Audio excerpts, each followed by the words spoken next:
ভাইয়া সাপ্লিমেন্ট পরীক্ষা কি হওয়া উচিত কিনা? তো আগে তোমাকে আমি বিষয়টা ক্লিয়ার করে বলি। তার আগে আমাদের প্রথমে জানতে হবে ইমপ্রুভমেন্ট এক্সাম বিষয়টা কি। ধরো আমরা একজন স্টুডেন্টের কথা বললাম তার নাম হচ্ছে আবুল। আবুল 2025 সালে এসএসসি পরীক্ষা দিল এবং রেজাল্ট হওয়ার পর সে জানতে পারলো সে ফিজিক্স এবং কেমিস্ট্রি এই দুইটা সাবজেক্টে ফেল করছে। এখন তার করণীয় কি? সে তো এসএসসি পাস করলো না। এখন সে যে কাজটা করতে পারে, সে 1 বছর সময় ওয়েট করতে পারে। পরবর্তী বছর অর্থাৎ 2026 সালে সে 26 ব্যাচের সাথে আবার এসএসসি পরীক্ষায় পার্টিসিপেট করতে পারে।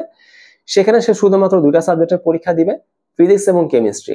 এইবার যদি সে পাস করে তাহলে তাকে আমরা এসএসসি পাস বিবেচনা করব। এটা হচ্ছে ইমপ্রুভমেন্ট এক্সাম। সাপ্লিমেন্ট এক্সামটা কি সেম? মোটামুটি কনসেপ্টটা সিমিলার, বাট এখানে কিছু ডিফারেন্সও আছে। কিরকম? সাপ্লিমেন্ট এক্সামটা আসলে রেজাল্টটা কিছুদিন পরপরই হয়ে যাবে। কোন স্টুডেন্ট যদি ধরুন আমরা সে আবুল জানতে পারলো তার রেজাল্ট দেওয়ার পর সে ফিজিক্স এবং কেমিস্ট্রি পরীক্ষায় ফেল করছে। এখন যদি আমাদের সাপ্লিমেন্ট এক্সামের ব্যবস্থা থাকে তাহলে সে মোটামুটি ধরো 1 মাসের সময় প্রিপারেশন নিয়ে কি করতে পারে, আবার এক্সামে বসতে পারে। এই এক্সামে যদি সে পাস করে তাকে আমরা এসএসসি পাস চিন্তা করব।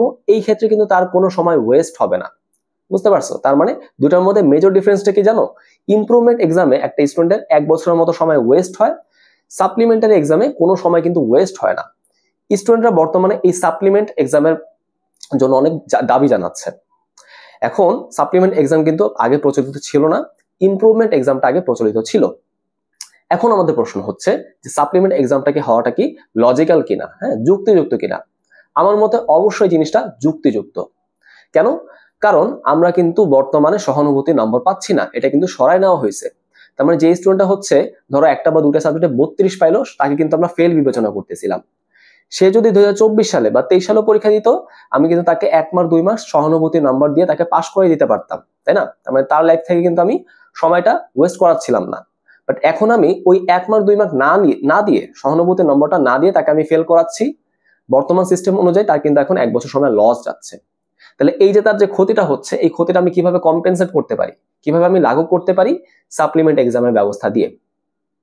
তো আমি যেটা লজিক্যাল মনে করতেছি বা আমার যে দাবিটা সেটা হচ্ছে বোর্ড পরীক্ষার রেজাল্ট হয়ে যাওয়ার পর 1 মাস বা 1.5 মাস সময় পরে, বা আপনার একটা নির্দিষ্ট সময় দেন 2 মাস বা 2.5 মাস, এই সময়টা পরে আপনার নতুন করে একটা পরীক্ষার ব্যবস্থা করেন। এইখানে যারা হচ্ছে নির্দিষ্ট কিছু বিষয়ে ফেল করছে বা খারাপ গ্রেড পাইছে তারা হচ্ছে আবার পার্টিসিপেট করতে পারবে রেজিস্ট্রেশন করার মাধ্যমে। তারা এক্সাম দিয়ে নিজেদের রেজাল্টটা ইমপ্রুভ করার একটা সুযোগ পাবে। আমি মনে করি আপনি একটা যদি ডিসঅ্যাডভান্টেজ দিয়ে থাকেন স্টুডেন্টদের, সহানুভূতির নম্বর সরায় তাকে আপনি একটা নতুন করে অ্যাডভান্টেজ দেন, সাপ্লিমেন্ট এক্সামের ব্যবস্থা করে তাকে একটা সুবিধা দেন। এইটাই হচ্ছে আমার দাবি। আমি মনে করি সাপ্লিমেন্ট এক্সাম ব্যবস্থা করাটা বর্তমান প্রেক্ষাপটে যুক্তিযুক্ত।